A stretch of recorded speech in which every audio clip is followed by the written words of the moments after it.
Hey guys, welcome to Split.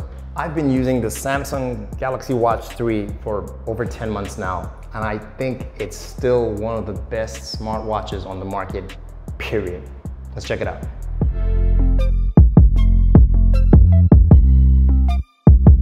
Okay, so straight off the bat, this circular design, still awesome. Stainless steel case, still fantastic. It's rocking an AMOLED 360 by 360 pixel with 1.4-inch display that's still visible in bright sunlight. It is 14% thinner than the first Galaxy Watch. And keep in mind, this is millimeters we're talking about here, so that does make a difference when something is sitting on your wrist that you're gonna be wearing for a long time.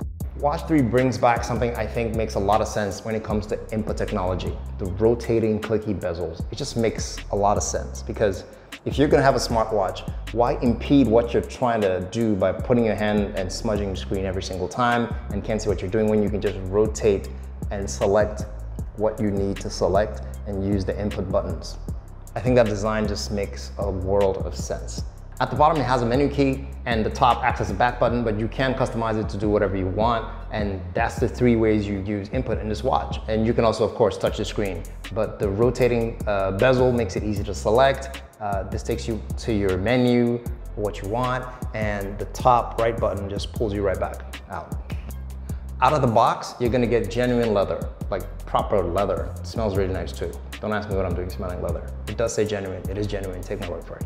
However, you're gonna wanna swap this out for some plastic bands if you're gonna do it something more than light workout, because you don't wanna ruin that leather strap. It's just gonna get sticky and messy. So let's talk about what's powering this device. This thing is still running Tizen OS, and that's Samsung's proprietary software operating system.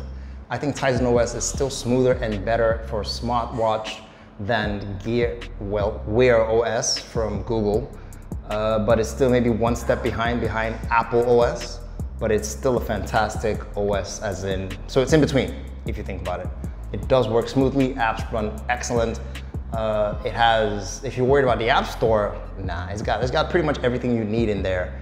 If you're worried about watch faces, it's got over 80,000 watch faces with complications from here to Timbuktu. Complications are basically adjusting those little dials and numbers and buttons, determining what information you want to be on the screen. It does support gesture control, but most of it is gimmicky, and I wouldn't rely on most of them except for the raise your wrist to see what time is showing when you need that for that. It has 8 GB of onboard storage in case you need to store, other than the applications you're installing, of course, in case you need to store music and take that on the move with you. So you can leave your phone at home and maybe go to your Spotify app. If you have a curated playlist, you can download them straight onto this watch, onto that 8 GB of storage. That's still a lot of music. And then you can just leave your phone at home and pair this to your wireless Bluetooth set and take it on your run. Speaking of cool apps, if you're worried about watch faces, even in that 80,000 not working for you, it does have a great customized feature that allows you take a picture of whatever combination you're wearing, if you're wearing Ankara or multicolored clothing, and change that into a pattern as your watch face. That way it then matches what you're wearing every time, which I think is a good addition. It's been here since the Activewear 2, and this moved over to the Galaxy Watch 3 as well. Other useful interactive features, which I think the software brings to the table, that nice little keyboard it has for responding. I mean, you can pick up a call or call back, but there is a keyboard in here that works just fine. In my opinion, better than the swipe version that is on the Apple OS. This one, it may seem little, but it will do in a pinch in no time. And if that's not your thing, just hit the microphone button and dictate your message, and it'll do speech to text, and it can just send that message along its way. What else is great in this last 10 months I've noticed? It's now big on fitness. Well, most smartwatches are big on fitness, but the Galaxy Watch 3 takes that pretty seriously. It has over 40 exercises it tracks, and about 7 of those can automatically track what you're doing. So if you've been walking around for over 5 minutes, the watch will alert you to tell you that, look, I'm gonna take this as a workout, you know, because my lazy ass doesn't work out often. So it says, hey, you've been doing this for over 5-10 minutes. This is how many calories you burned. And I think that's a cool feature because you can't always remember to turn on tracking right before you do the activity. And it does have an onboard GPS, so you can always go back to see exactly when you started that workout and how far you went, if you want to make that your routine, and that's cool, that's your thing. Well, if you're a swimmer, this thing can do 5 ATM water resistance. That's about 50 meters for 10 minutes, give or take. And when you're done, there is a mechanism in here that uses sound to eject the water that's probably stuck in the corners of the speaker. It's not a bad trick. I think the Apple Watch started doing that maybe a few series ago, but that's here now. So like I said, they are taking health seriously. And to show you how seriously they are taking it, Samsung has gotten an FDA approved echocardiogram and blood pressure reader on the watch. Not available everywhere in the world. Maybe I'll see if I can leave a link in the description below to the countries where it works. But this can take your echocardiogram, your EKG, and your blood pressure. That's stuff you go to the hospital to pay for. And in the testing I've done, it's fairly accurate. But be warned, when you turn this feature on, the app does warn you over and over that this is not a replacement for a doctor. If you do feel unwell, if you're getting palpitations in an odd manner, don't try to rely on the watch for diagnosis, go to a hospital. But it is good to know you do have that feature that could warn you in the event there is a malfunction in the way your heart is beating. Good to know. Fun bonus, if during your workouts or maybe just walking around the house like me, since workout's not gonna be a thing, you do fall, this watch has trip detection. So it should be able to tell when you fall and hurt yourself and you're unable to move. It will send a message, an SOS to your friends, hopefully not to laugh at you, but to get them to come and help you out or whoever. But you have to remember to set this feature in the app. So pick wisely. You can't set it to triple tap to send, but trip detection will automatically send it if it figures out you probably bumped your head and didn't move. So I tried to set this off on my own just to see if it worked.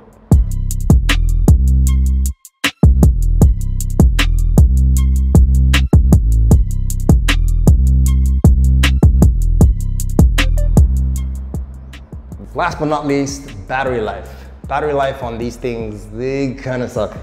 You can get, with heavy to moderate use, you can get about a day and a half. But if you use it as much as I do, you're gonna just struggle. You need to charge it at the end of the day, period. But if you do, there are some tricks you can do to extend the battery life, like turn off always on. Mine is always on, see? So turn it off so that when you raise your wrist, it comes on. That way you know it only turns on the screen and takes that much power when you're looking at it. Secondly, maybe turn off vibrations if you want to, sound, but I think it defeats the purpose of alerting you to your smartphone if you turn off all those things. Anyway, that's just me. You could go into grayscale mode, which you can enable and tap the screen 3 times with 2 fingers. It takes off all the colors and it goes into black and white-ish mode, and that saves you some power as well to get into that 2-day mode. So tips and tricks, I'll probably do another video to try to help you extend the battery life of your watch, but know that on average, you're gonna charge this watch either every night or every other night at best. Yeah, and there's a bunch of other stuff I didn't even talk about, like find my phone, find my watch, vice versa. If you lose the watch or you lose your phone, you can use one to find the other, either with a GPS or by sound, depending on proximity. You can use this as a camera shutter if your hand's too short to take a really big selfie, set the camera far away, and you can use it as a viewfinder to see and hit the button and record or take a picture. You can use it as a PowerPoint presentation mouse.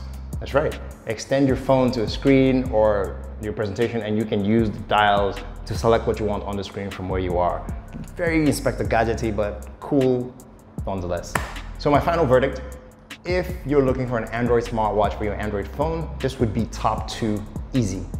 If you're looking for an Android smartwatch for Samsung, especially with the new ones out, this is your best partner in terms of accessory for that phone. Absolutely, 100% hands down. If you're looking for a smartwatch for an Apple device, like I always say, just buy Apple Watch, because these will pair, but they won't work 100% with it. You get the best experience in that ecosystem with the Apple Watch, and the Apple Watch is a great watch anyway, so don't lose out because you want to stick with this watch. But if you must, I mean, if you're just into the round and you're not into the square, this would probably be in that top 2, which is why I say to be top 2. And that's it. That's everything from me on this watch. In my last 10 months, I've noticed it's a great watch. It works, you know, it does. It's fantastic. I have no complaints other than the battery life, which I think technology will get us there soon. But other than that, I love it. Good watch. That's my time, guys. I will see you in the next video. Take care.